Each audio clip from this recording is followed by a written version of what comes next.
Hello everyone, my name is Griff, this is my channel, and today we're going to be talking about the new Summon Showcase, which will be showing up tomorrow, as well as the 70MC for Halloween Elly.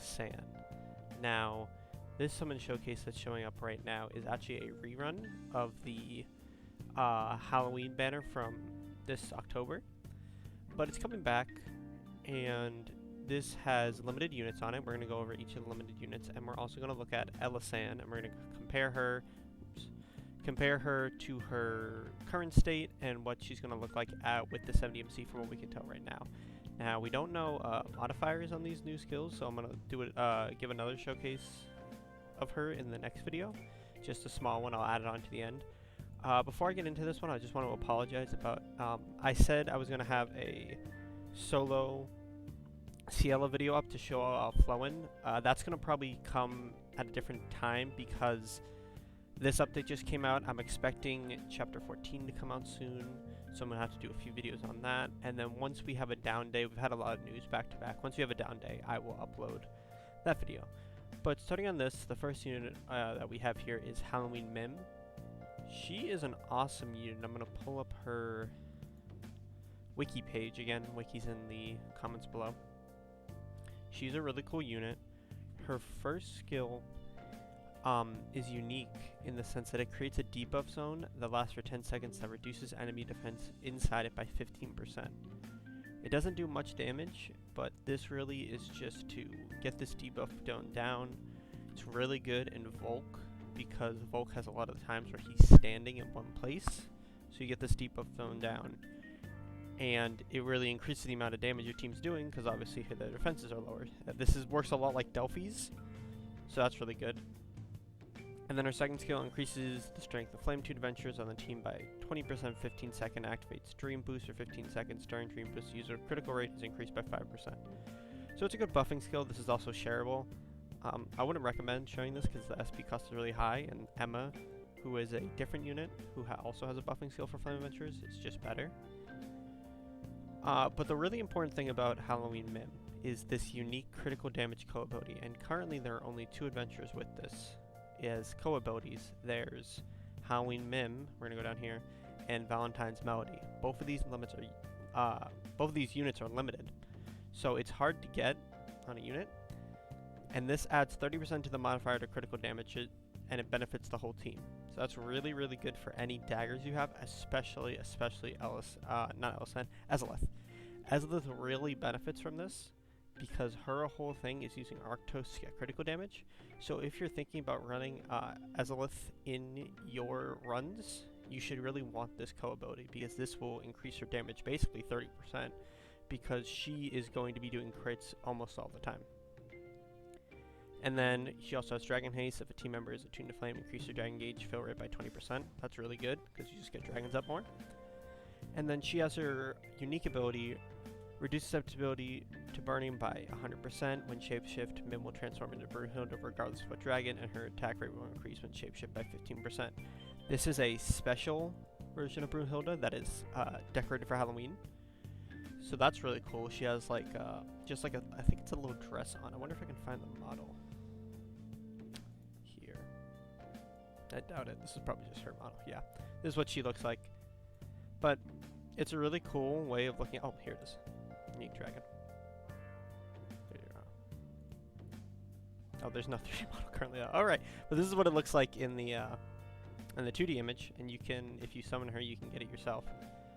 But all in all, she's a really fun unit to play as because Mim in total is just really fun unit. She's all about getting dragon, especially this one has her debuff zones and her team buffs.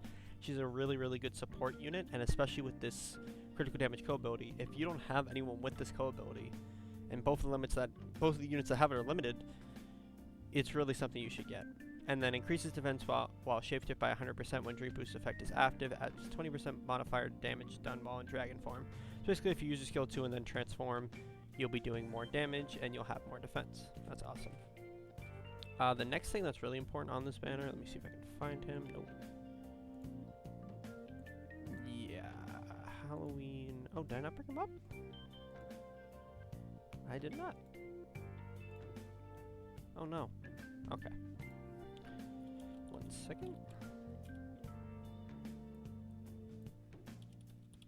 The important other thing on this unit is Halloween Meridimus. He is the dragon on this banner, and he has the special ability of having water skill haste and having water HP. And this is really important in some characters' rotations, especially Gala Alisan really wants this. If the user is attuned to water, increases skill damage fill rate by 35%. And then his skill restores HP to allies with 51% potency and creates a buff zone that lasts for 10 seconds and increases the skill damage of adventurers inside it by 30%. So that's really good. You go dragon before everyone else, throw that down, and everyone's doing 30% more damage with their skins. I'm sorry, their skills. And he is obviously Meridimus. He's the welfare dragon, but it's a version of him that's for Halloween. You can see he has little tiny Meridimus with him. Super cute. They're wearing pumpkins. I love it. And there's not too much to talk about. If you need a skill haste dragon for water, like you need one where Gala Elly or you need one for normal sand, he's really good. And those are the two main 5 stars on focus, but I also want to talk about the 2 4 stars on focus. Specifically Halloween Lowen. Halloween Lowen is probably the strongest normal healer in the game. I would say that Grace is a stronger staff, but as far as healers go, Halloween Lowen is really, really, really strong. Well, look at his abilities. Restores HP to all allies with 44% recovery potency, continues healing them for 15 seconds, and increases the entire team's defense by 10% for 5 seconds. So he has a regen and defense buff on his first skill. That's amazing. Restores HP to allies with 90% and increases the entire team's max HP by 10%. For the rest of the quest, once HP receives the limit of 30%, an HP recovery effect is granted instead. So he will basically buff you and get your HP up higher and higher as he uses that heal, and then once that heal stops giving you more HP, it just turns into an even better heal. I think that does around 1400 on a normal heal, and then once you have the buff, it's around 1900. So that's really, really strong. That's more than half of most adventurers' HP. You know, you'll see these adventurers get down really low, and then he'll use that, and you'll basically get back to full. He has recovering potency as a chain ability, co-ability. That's normal. Chain co-ability. Flame. HP 60% equals strength. That's very strong, because you just get more strength if you're above 60% HP, and you'll probably stay at this for most part. Fills 75% of the skill gauge at the start of the quest. Awesome. It could be 100, but it's not, because he's not a 70 MC. Susceptible to sleep, reduced by 100%. It's pretty good. He's sleeper as again, Agito inflicts both, so it really doesn't really matter. Especially in Volk, this is good, because Volk has those little traps that take 1 affliction, and often Halloween Lowen will take both of them to get his heals up faster. And you really need a healer in that fight because of the plague mechanic. If you don't know, the plague mechanic makes it so that your susceptibility to certain afflictions is reduced almost to 0. So even if you're a sleeper as character, you can be sleeped and put to sleep if you have the plague on you. But the healing takes that away.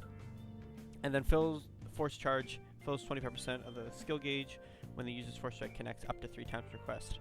So right at the start of the quest, you can do a Force Strike and you'll immediately be back up at 100% skills, so you can have your skills back. So that's really good. He is honestly the reason to summon on this banner. If you do not have Halloween Lowen, I would 100% get him from this banner, because he's a limited unit. He's probably not going to come back until October. I don't think anyone expects him to come back now, but I'm saying 100% he won't come back until October unless they make these units permanent, but they already said they're not going to right here. You know, the roster for this does not include newly added adventures. Oh, wait, hold on. Interesting, never mind. Sorry, once again, feature limited time adventures and dragons.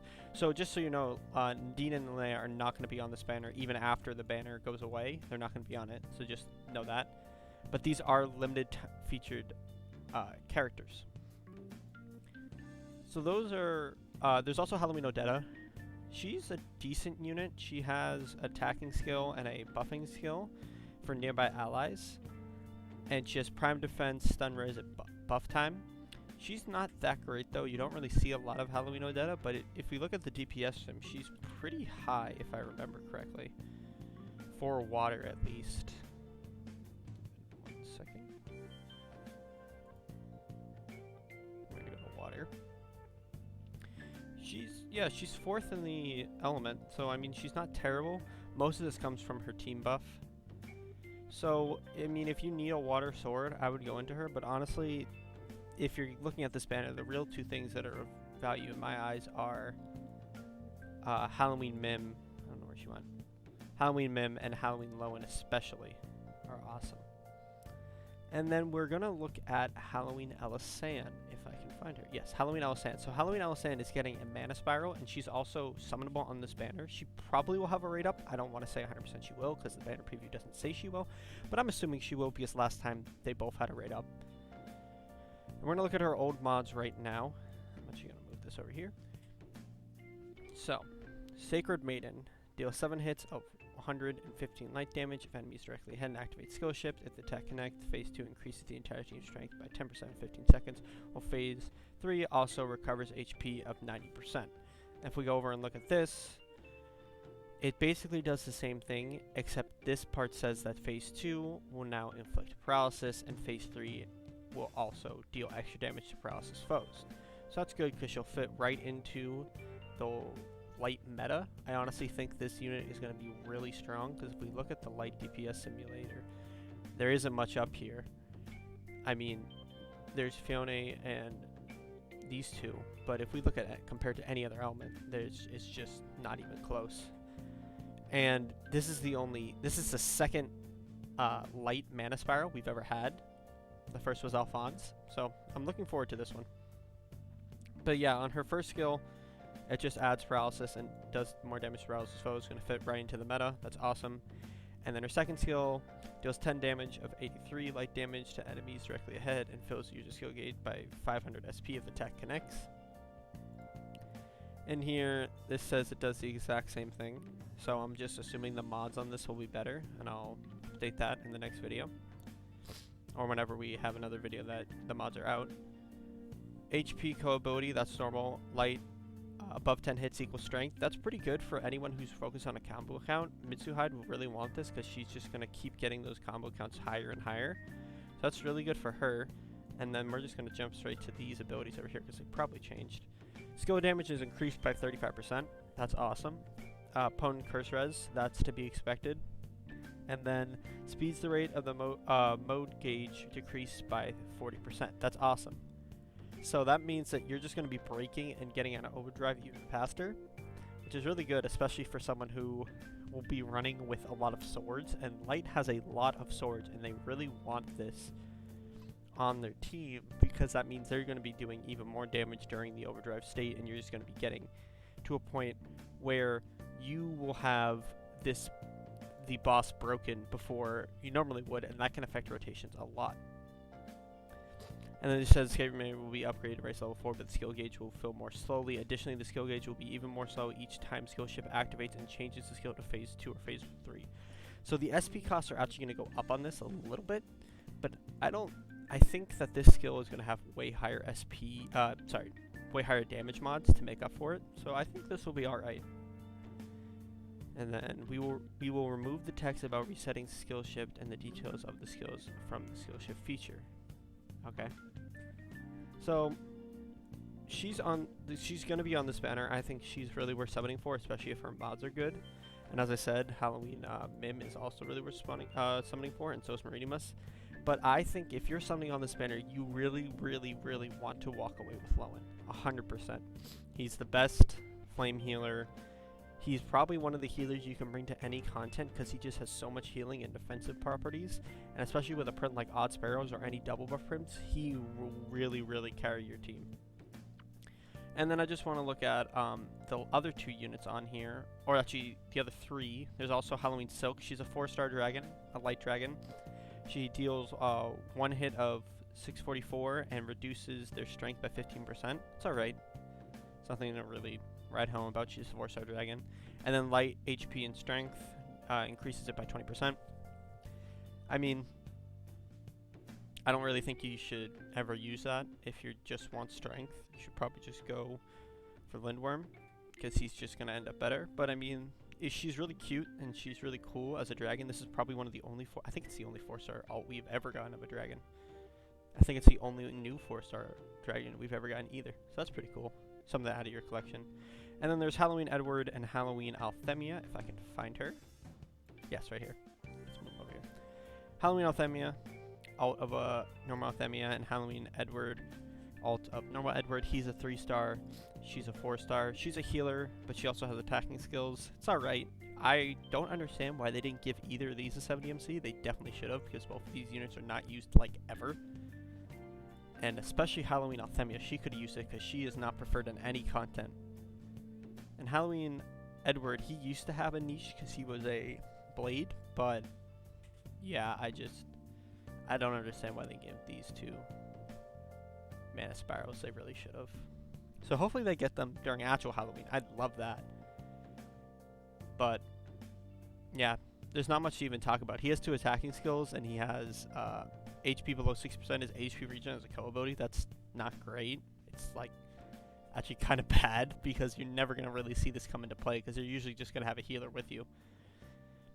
He is Curse Res. It doesn't even get to 100%, so he'll have to be slotted in because he's a 3-star. And then Halloween Althemia, she has a healing skill. Doesn't heal that much, to be honest. And then she has Bitter Trick, deals 1 hit of 617 light damage to surrounding enemies and restores user HP by 5%. Her chain co-ability is something to write home about. If the team member is attuned to light, increases their critical rate by 12% for 15 seconds when they successfully paralyze an enemy. So that can fit into the meta, but honestly, you'd have to promote her all the way to 5-star and then level that up, and I don't know if that's worth it.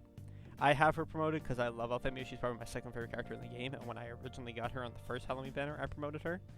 She was the first unit I ever promoted, so that's something to talk about. She has Curse Res and 8 full HP equals strength, but again, she's kind of like a hybrid, and that's not good in any content, so I wouldn't personally say these two are worth summoning for at all. But they're on the banner. They're there. You'll definitely see them if you summon.